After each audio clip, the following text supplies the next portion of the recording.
Hello, I'm John Furrier with theCUBE. We are here at GTC out in the vast data VIP lounge, getting all the action on the ground here. CUBE's been here, the whole team's been here getting all the data.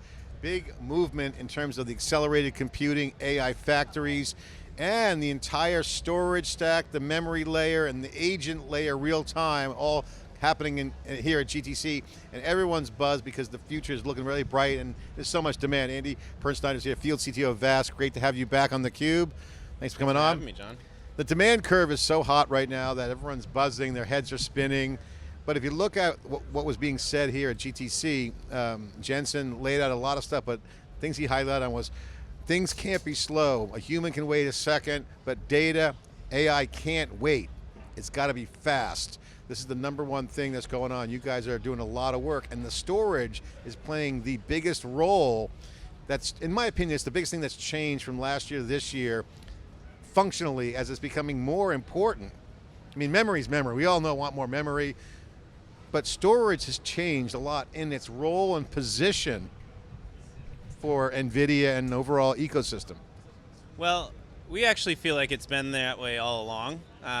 It just takes a little while for it to become popularized and people to notice it.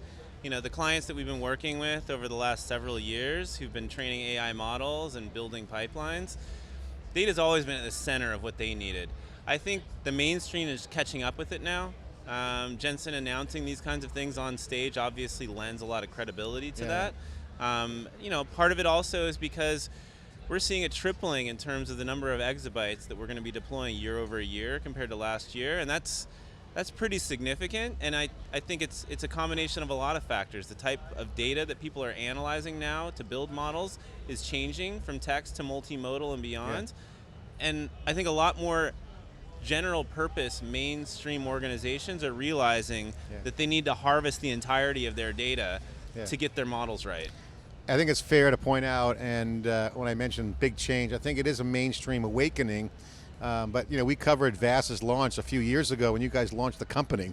And I think the AI operating system wasn't the word. I think it was data platform operating system, but basically it was vectoring into AI. So to give you guys credit, you have been doing a lot of big successful deals with the big AI infrastructure builders. So you're kind of in the flow on the trajectory. So what, in your opinion, should people know about the GTC when it relates to storage? What's actually happening? What is NVIDIA saying when they say this is the role of storage? Well, I think, you know, NVIDIA's primary goal is to accelerate innovation and to make sure the GPUs are being consumed as much as possible. And if you have an idle GPU because the network is slow, well, that's a problem. Well, NVIDIA, as you know, provides large-scale data center networking.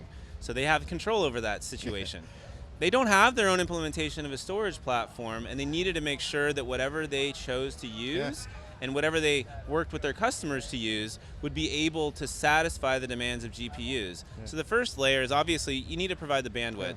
Early on, I think about 5 or 6 years ago, we partnered with NVIDIA to work on Project Magnum, or what's known as GPUDirect Storage, because our platform natively supplied NFS over RDMA as an option and gave very low latency access for GPUs to pull data into memory. And that's been sort of the underpinning of a lot of the technologies that have come after.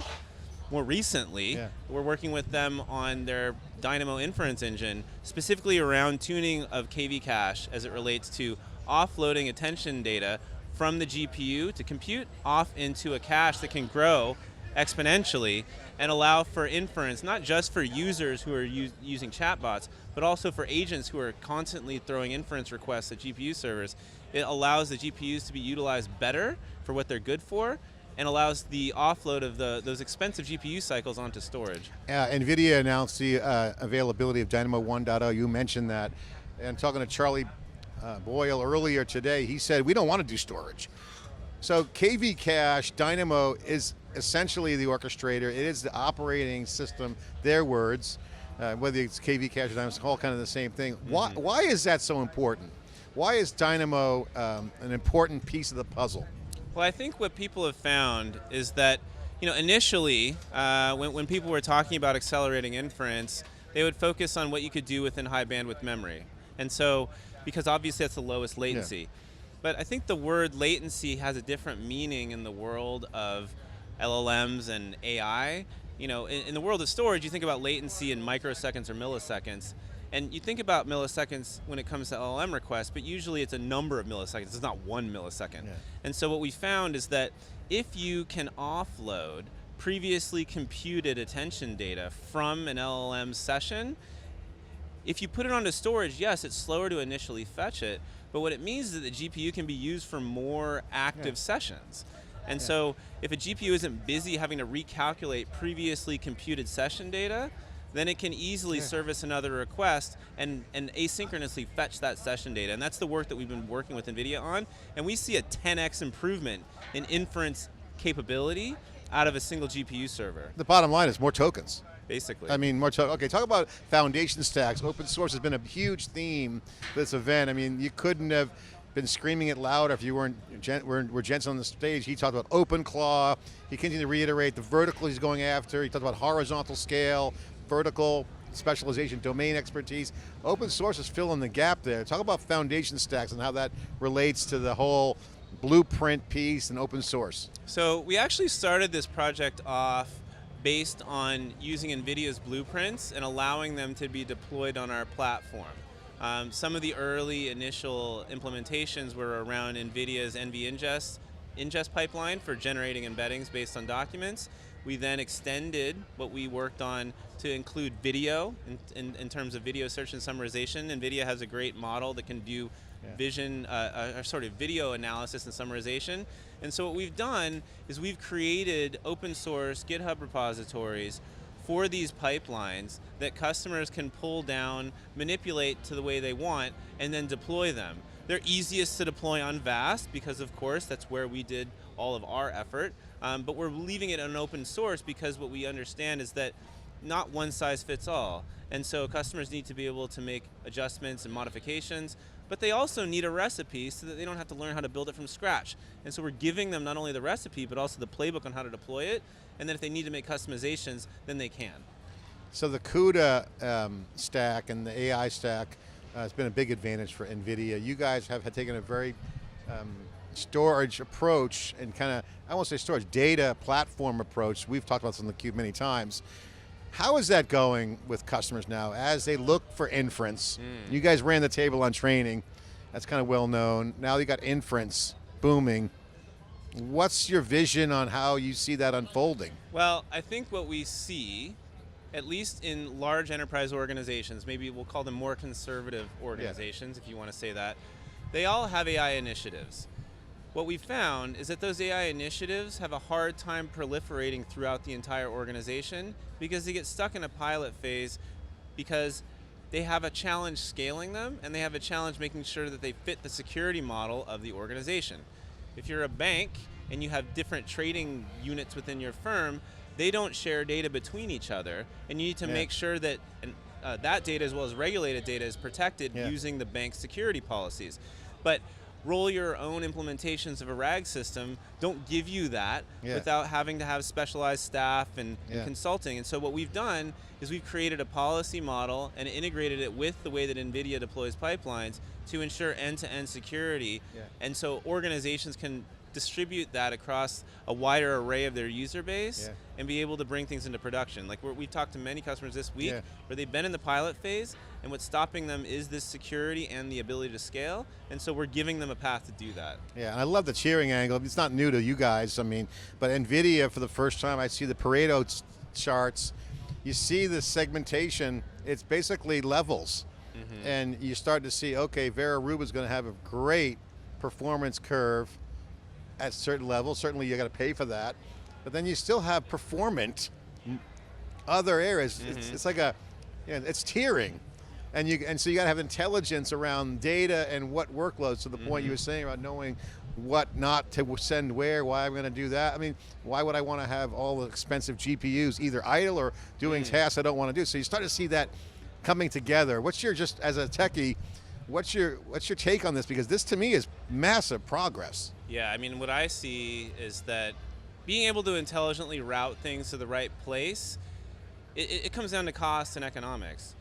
Whether it's at the storage layer or whether it's even within the tiers of GPUs, it's not, and especially as agentic workflows become more and more mainstream, and especially if the number of agents increases, you need automated ways of making sure that things are running in the right place and have the optimal experience. And so, agent-to-agent communication is an example of an area of development.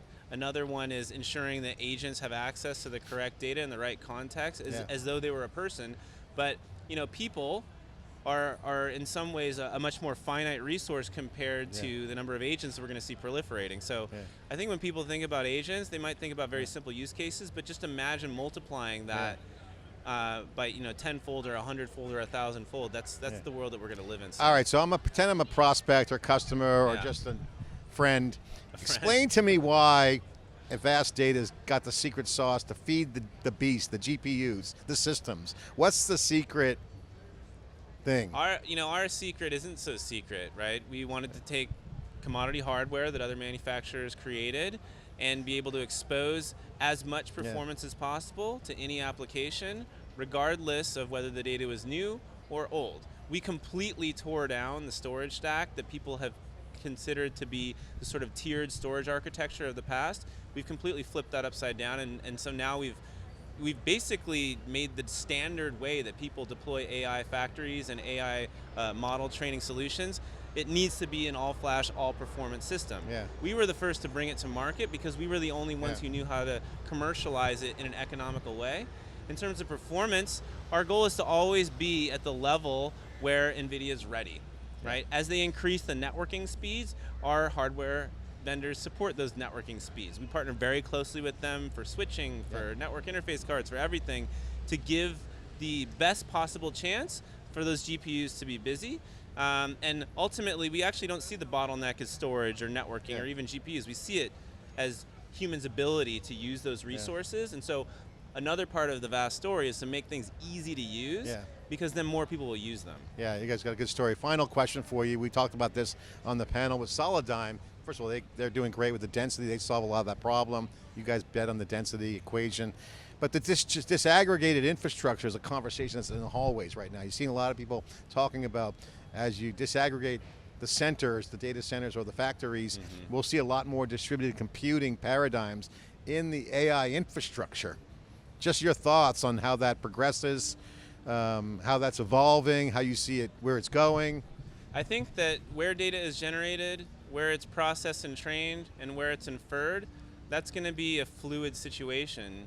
And I think customers don't want to have to constrain what they do based on either where the data is generated, where the compute is, or sort of where the users are. And so our goal is to make it as flexible as possible, but then also as efficient as possible. If you generate data in a factory and you have an AI model that needs to train against that data to build some kind of robotics model or quality control model, you don't necessarily want to deploy all your GPUs to your factory. That's not what it's good for. Maybe the power is too expensive there. But you also don't want to make an extra copy of all of your data to push into where your GPUs are. And so we've created a global namespace to help handle that. We also have what we call the data engine, which is an orchestration layer for compute, which is also data location aware, so that compute jobs can run where the data is the lowest latency and be able to make sure that the customer is getting the most value out of every part of their asset. So you're ready. You're ready We're for ready. it. We're ready for the next thing. Andy, good to see you. Thanks for coming on theCUBE here. Special edition in the heat. Here in the VIP lounge. Vast Data, again, multiple years in a row. Great customer success means when seeing it. Been packed here. Thanks for having us. Oh, thank you so much. All right, I'm John Furrier, host of theCUBE. We are here in the VIP lounge at Vast Data. Thanks for watching.